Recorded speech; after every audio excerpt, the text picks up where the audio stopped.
Amados irmãos, Igreja do Senhor, foi me dado um tema, como foi dito aqui. O tema que me foi me dado foi: a igreja verdadeira ama os seus amigos. 3 palavras me chamou a atenção no tema ao qual me foi dado, ao qual foi proposto.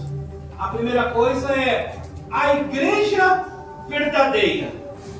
Quando nós falamos da igreja, ou acrescentamos igreja verdadeira, a palavra igreja ela quer dizer eclésia ou assembleia. Em outras palavras, podemos falar reunião.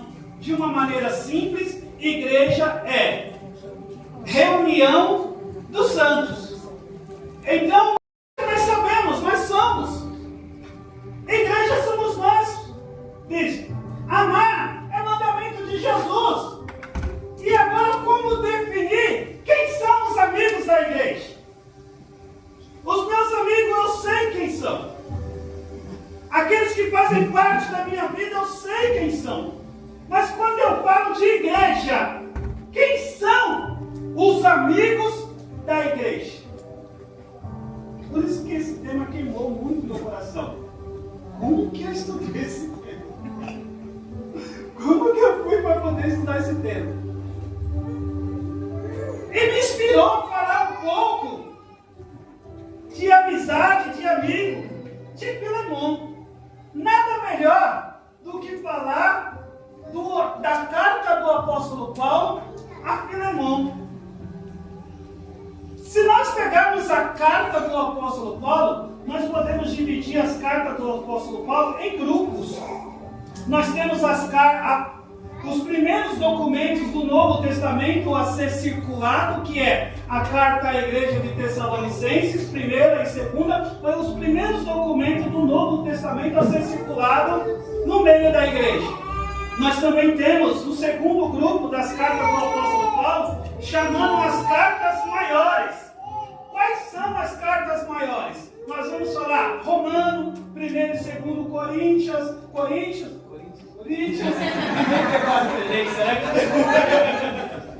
e Gálatas. E aí nós vemos as cartas das prisões de Paulo. Quando Paulo escreveu, estava preso.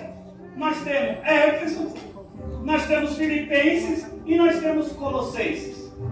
E nós temos chamadas cartas pastorais. Por que cartas pastorais? Porque até agora Paulo está escrevendo para as igrejas de várias regiões. As cartas pastorais são cartas para pessoas.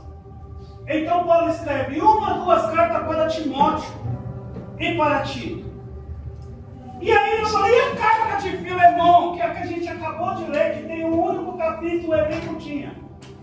Nós falamos que é a única carta que o apóstolo Paulo escreveu que é um tema pessoal. Não é um tema doutrinário, pastor Mazzi. Não é um tema em questão de erro de doutrina, não é uma carta de cunho pessoal. E quando eu falo de amigo, a igreja ama amigo, eu estou falando de algo pessoal. Por quê? Porque amar um amigo, ter um amigo, é muito particular, é muito pessoal. E aí nós temos princípios. Se você é regido pelos princípios bíblicos, a sua questão pessoal vai ser baseada nos seus princípios que vocês aprenderam. Se você não tem princípio bíblico, a sua questão pessoal vai ser de tua autoria e de tua responsabilidade. Eu peço paciência para a igreja, entender o contexto para a gente chegar naquilo que nós queremos transmitir hoje. A primeira pergunta que nós fazemos quando lemos a carta a Filemon, quem era Filemon? Da onde esse cara saiu? Como Paulo conheceu Filemon?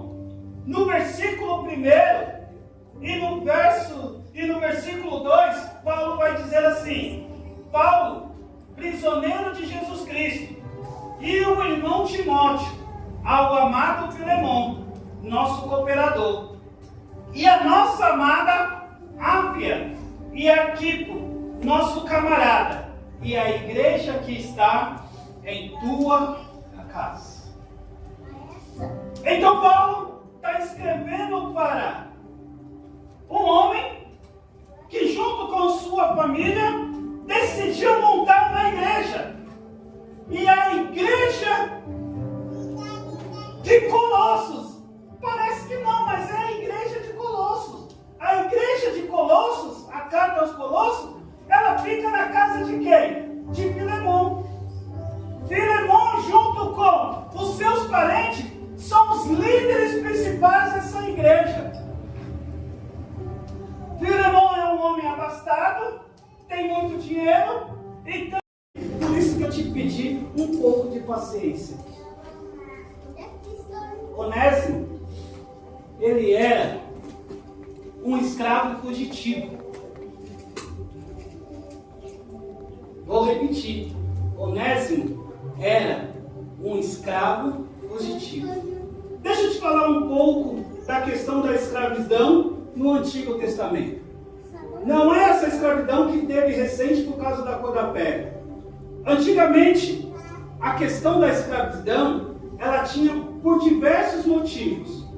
O primeiro motivo era a pessoa se tornava escrava. Como que a pessoa se tornava escrava? Tinha dois exércitos, dois povos. Quando um exército guerreava com outro povo e ganhava, as pessoas, o povo que perdeu se tornava o quê? Escravo daquele que ganhou. Segundo motivo, que a pessoa se tornava escrava. A pessoa nascia escrava. Como que a pessoa nascia escrava? O pai e a mãe eram escravos de um senhor, então o filho que nascia automaticamente era o quê? Escravo. Não tinha questão, não tinha como brigar. Nascia escravo. Terceira, a pessoa se tornava escrava. Como que pode, pastor, uma pessoa se tornar escrava? Sim, a pessoa contraía-se uma dívida e não podia pagar. O que a pessoa fazia? Ela se vendia para poder pagar a dívida. Então a escravidão no mundo judaico e grego era: a pessoa se tornava, a pessoa nascia e a pessoa, quando era presa, ela virava escrava. Dentro de Israel, do povo de Deus, também tinha essa questão de escravidão. Se a pessoa também contraía uma dívida, um hebreu contraía uma dívida e não conseguiria pagar, o que essa pessoa fazia? Se tornava escravo. Mas no capítulo 15 de Deuteronômio, existe uma lei, um ano chamado Ano da Remissão. O que era o ano da remissão? A pessoa se tornava escrava por 7 anos, trabalhando por 7 anos para pagar aquela dívida, mas quando chegava no ano 7, toda a dívida era o quê? Perdoada. Deuteronômio 15. Mas só que tinha um porém. Existiam aquelas pessoas que tinham a dívida, o escravo que tinha a dívida perdoada. Só que aquela pessoa ficava na casa do seu senhor e tinha medo da liberdade. O que a pessoa chegava para o seu senhor e falava assim: ó, eu quero ser escravo, eu não quero sair da sua casa, eu quero continuar, eu e minha família. Aí, o senhor daquela pessoa pegava ela, colocava no umbral das portas, a orelha dela, pegava um pontiagudo, uma ponta aguda, e furava a orelha daquele escravo. E colocava-se o quê? Uma argola. E quando você chegava na casa de uma pessoa e via um escravo com uma argola, aí você sabia, aquele decidiu ser. Aquele não quis enfrentar a liberdade. Aquele prefere ficar sendo escravo. De contrapartida, existia um tipo de escravo que era chamado de quê? Servo inútil. Ou escravo inútil. Qual que era a diferença dele? Ele era o oposto do escravo da orelha furada. Por quê? Esse que era chamado de servo inútil é aquele que não se conformava em ser escravo. Era aquele que queria a liberdade, aquele que ansiava a liberdade, aquele que queria ser livre. Então o que ele fazia? Ele, na primeira oportunidade que tinha, ele fugia. Pegava as coisas do seu senhor, roubava as coisas do seu senhor para se sustentar e saía e fugia. A lei romana tinha uma questão contra eles, pastora Raquel. Por que ele é chamado de servo inútil? Agora vocês vão entender. Por quê?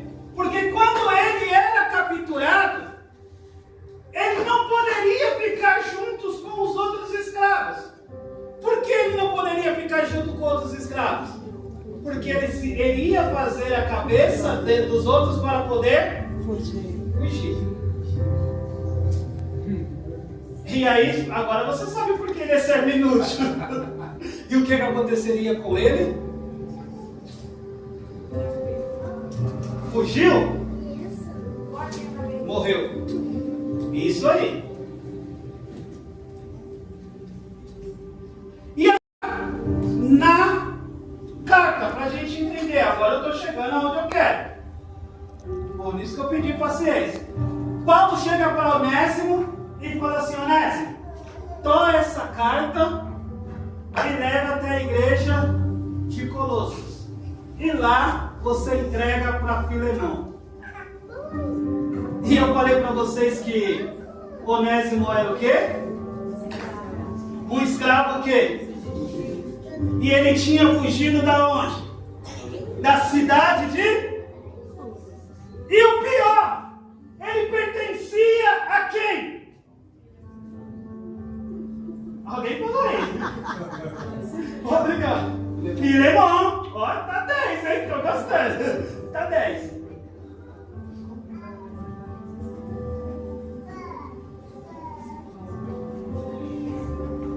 Olha só que interessante. Onésimo é alguém que quer a liberdade a qualquer custo. Onésimo é aquele... A Bíblia não fala qual é o motivo que Onésimo se tornou escravo de Filemão. A Bíblia fala que ele era escravo. Mas ele não se contentava em ser escravo. Ele não queria ser escravo. Ele buscava a sua liberdade. E por isso ele fugiu. E quando ele, querendo a liberdade, ele foge. Onésimo, ele era escravo, queria liberdade, fugiu, acabou aonde? Preso.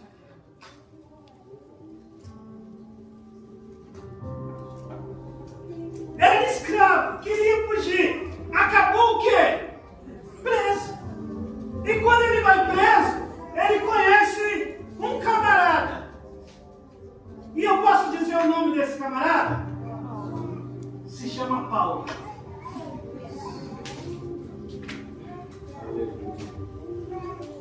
E Onésimo vai conversar com Paulo. E Paulo apresenta o evangelho para Onésimo. Aleluia. Se o Filho vos libertar, você sabe o brilho do olhar de Onésimo? Venha comigo, não é pecado imaginar. Você sabe o brilho do Onésimo falando assim: eu tenho uma oportunidade de ser liberto. Eu já fui escravo, agora eu estou preso, e ele está me apresentando algo que vai me libertar, que vai dar a minha liberdade.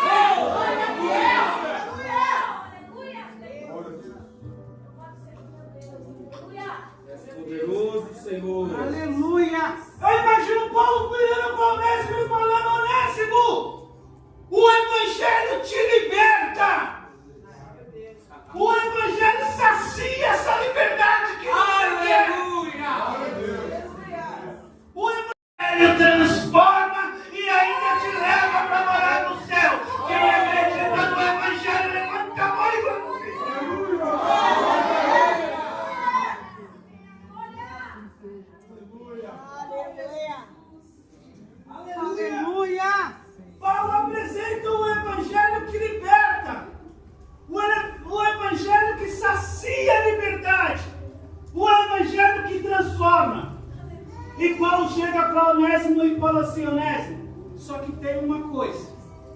O Evangelho, ele liberta, ele transforma, ele leva para o céu. Mas uma coisa o Evangelho não faz.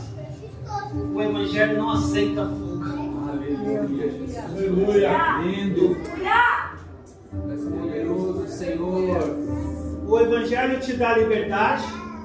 O Evangelho sacia esse desejo seu de querer ser liberto. O Evangelho transforma. Mas, pastor Mazinho, o Paulo chega e fala assim, ó: o Evangelho não permite fuga. Aleluia. Aleluia. És poderoso, Senhor. Aleluia, Jesus. Onésimo, deixa eu falar uma coisa para você. Quanto tempo faz que você está fugindo? Hein, Onésimo? Você não era escravo há tempos atrás? Você acha que você vai conseguir deixar de ser escravo fugindo? Aleluia. Deus tremendo. Você acha que vai deixar de ser dominado fugindo, Onésimo?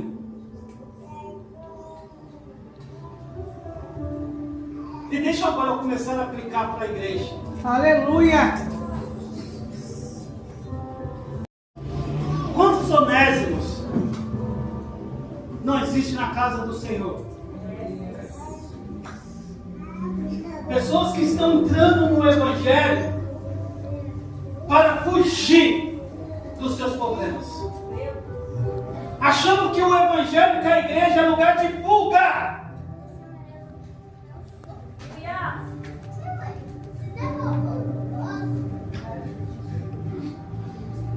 Ah, eu tenho os meus problemas, eu vou para onde? Para a igreja, e aqui eu fico na igreja, mas quando acaba o culto, você volta para casa, o que acontece?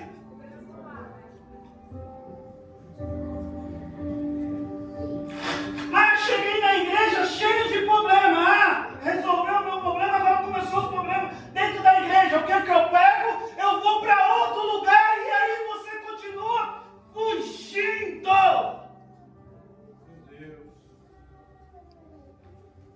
E aí nós se perguntamos, cadê essa transformação que o Evangelho nos dá? Cadê essa liberdade que o Evangelho nos mostra? É porque você não entendeu o Evangelho.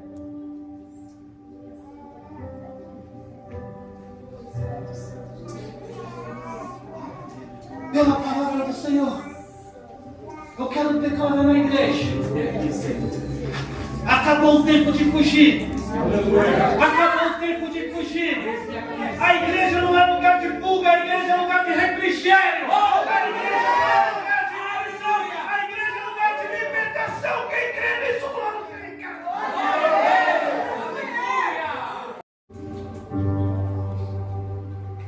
Ó, enfrenta o seu problema. Mas ele me escravizava. Não, enfrenta o problema. Vai. Dá uma carta, chega, conversa com ela.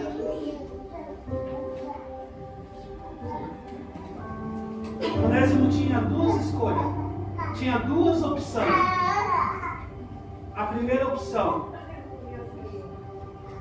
era ele virar as costas para Paulo e continuar a sua vida, ou fazer o que Paulo estava. Eu não estou aqui para te impor nada. Aleluia, aleluia. Eu não estou aqui para te impor nada. Eu só estou te dizendo que o Evangelho, ele é transformado. Aleluia. Eu só estou aqui te perguntando, quanto tempo mais você vai continuar fugindo? Quanto tempo mais a igreja será um lugar de fuga? Porque é assim, né? Aqui na igreja você sente o amor de Deus, você sorri, você sente essa paz, alegria. E quando você chega no seu lar?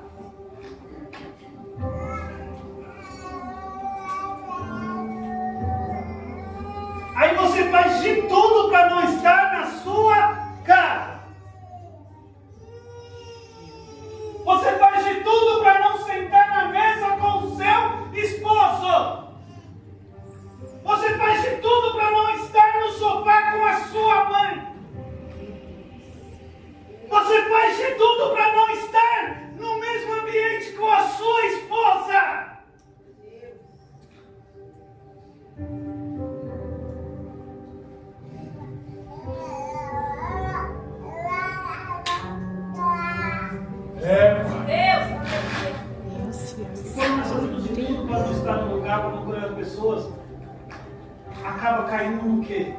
numa prisão. Quantas pessoas estão aprisionadas? Aí a gente acha que o problema é o celular. Ah, mas é isso, aquilo. Não, mas aquele celular é uma prisão para ela. Porque ela estando no celular, ela não está com as pessoas o quê? Real, porque ela quer fugir das pessoas real e ficar no mundo virtual. Eita Deus!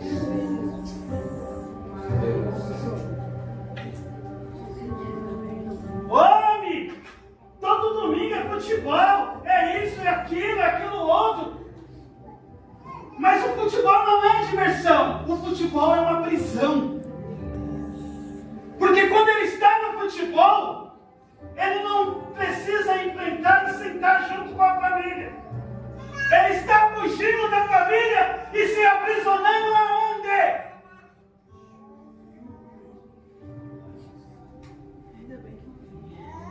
A casa da sua amiga, a casa do seu amigo, não é um lugar prazeroso e você sabe disso.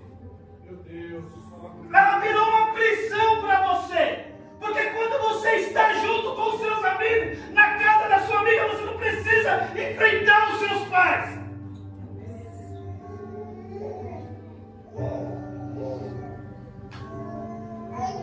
Onésimo era assim. Onésimo queria a liberdade. E de fugir, ele acabou caindo no quê?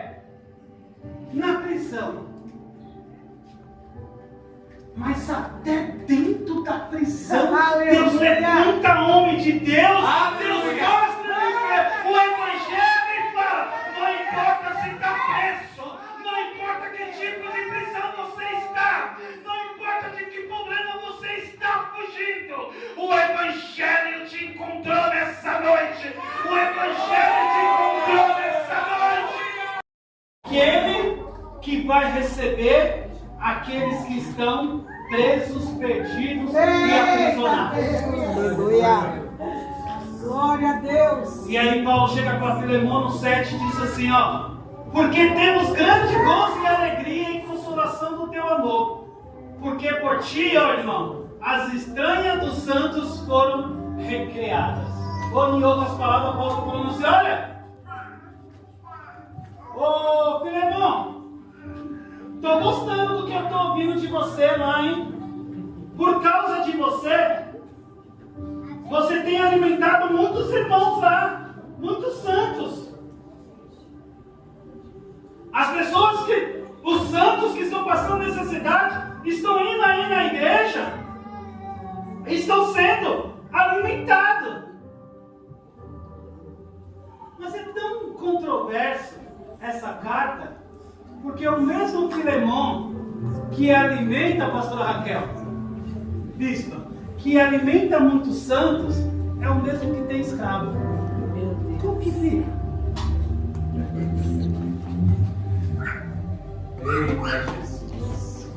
O mesmo! O Filemão representa a igreja. O mesmo Filemão que está cuidando dos santos aqui, ele está o quê? Se aprisionando.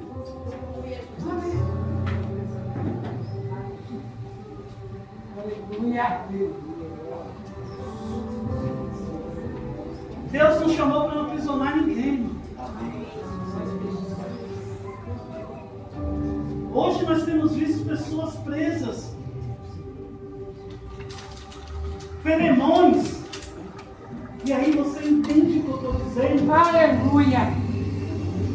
Com doutrinas humanas, usos e costumes humanos, achando que está alimentando os santos, mas na verdade eles estão o quê? Aprisionando.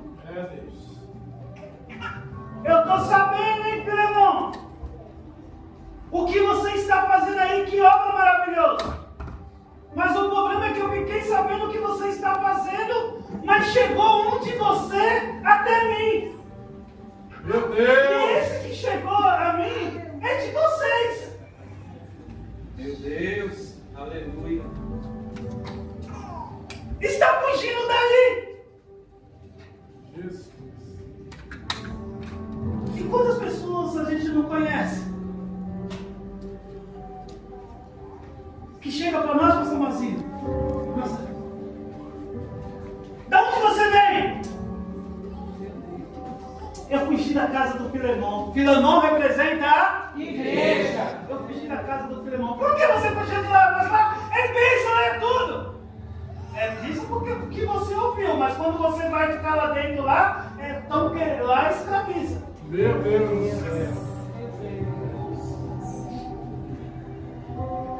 Aleluia. Às vezes somos tão bons para as pessoas de fora, mas para as pessoas de dentro, Eita Deus! queremos escravizar. Tem que ser do meu jeito, da minha forma e do meu horário. Se não for assim, eu não quero. Como foi dito aqui? Por que não tratamos as pessoas de fora igual as pessoas de dentro?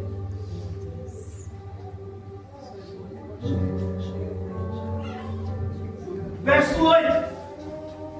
Por isso, ainda que tenha em Cristo grande confiança para te mandar o que te convém. Olha o que Paulo está dizendo para Filemão. Filemão, eu ouvi que você está alimentando o santo lá, mas pelo Evangelho eu tenho autoridade de falar para você, Filemão. O que você está fazendo está errado. Porque chegou até a mim. Mas olha o que o Paulo diz. Todavia peço-te, antes por amor, sendo eu tal como sou, Paulo, o velho, e também agora prisioneiro de Jesus Cristo. Aí o Paulo chega e fala assim: eu poderia chegar aí, Filemão, descascar você e falar isso e aquilo, mas eu tenho o quê? Amor. Vou falar com amor, porque Jesus nos ensinou a amar. Aleluia. Paulo! Ô Filemão! Estou pedindo em amor. Você me conhece, eu sou o velho Paulo. Recebe. Onésimo. Porque aqui ele esteve preso comigo, ele conheceu o Evangelho. Está começando na caminhada ainda. Está caminhando, é verdade que ele pode errar, ele pode acertar, mas ele está caminhando, Filemão. E Filemão representa a igreja. Filemão, recebe Onésimo. Eu sei que ele ficou muito tempo aí, para você ele era o quê? Você poderia fazer o que com ele pela lei dos homens? Matar. Mas você conheceu o Evangelho. Aleluia. Você também conheceu o Evangelho. Aleluia! E você também faz parte da igreja. Aleluia. A igreja que está na sua casa. Aleluia. Recebe ele, Filemão. Se ele é inútil agora, ele tem o quê? Aleluia. A igreja ama, a igreja verdadeira ama.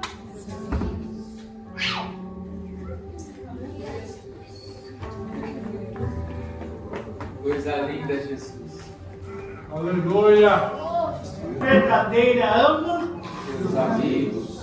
O que Paulo está dizendo para Filemão? Filemão, Onésimo, mesmo aquele que defraudou, saiu, fugiu, fez o que quer, agora ele é o quê? E ele é o teu.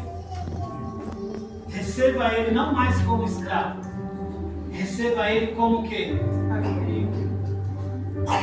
Aleluia! Aleluia, Deus! Jesus. Aleluia! Aleluia. Receba ele não mais como mentiroso, Aleluia. receba ele não mais como dependente, receba ele não mais como aquele que não tinha valor nenhum, receba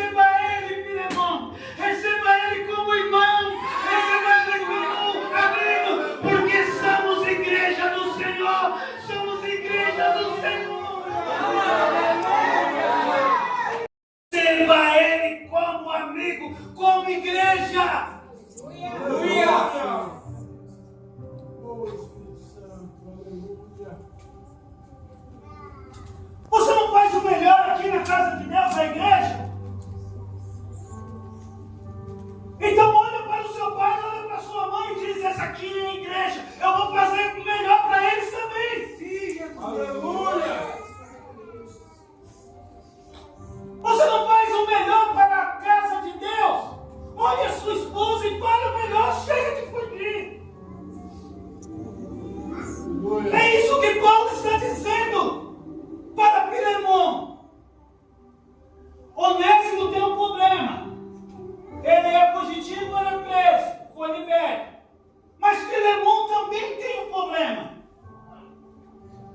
Às vezes a gente achamos que nós somos igreja e não temos problema.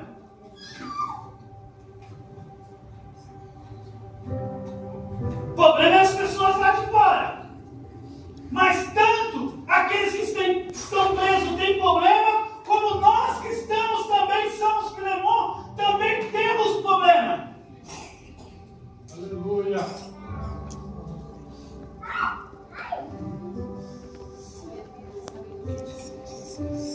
Aí o Paulo, para me completar, que as horas já se avançam, o Paulo ele fala assim, ó, Filemon, se ele te deve alguma coisa aí, recebe ele como irmão. Porque se ele deve alguma coisa, eu, Paulo, pago. Aleluia. Se ele te deve, defraudou, fez alguma coisa para você, eu, Paulo, Aleluia. Aleluia. Deus, aleluia. Louvado seja o meu Deus, e aleluia. todos nós somos Filemon um dia. Aleluia. Vivíamos fugindo, correndo, caíamos presos, aí nos vícios, nas coisas erradas, fazendo tudo. Aí encontramos alguém que nos mostrou o Evangelho, falou do amor, e aí falou assim, agora você tem que enfrentar o seu problema. Nós voltamos, enfrentamos os nossos problemas, e às vezes a gente achamos tão duro, aí chega alguém e fala assim, pode ir lá enfrentar os seus problemas, vai esperar que você libere. E se alguém falar com você, fala com a sua dívida. Aleluia. Se alguém te julgar pelo seu passado, fala para ele que é a sua dívida. Se alguém falar que você só vive fugindo, só vive em prisão, fala para ele que sua dívida está paga. Porque alguém pagou. Alguém pagou. E deixa eu ver se você está prestando atenção na pregação. Quem pagou a minha, a sua dívida? Fala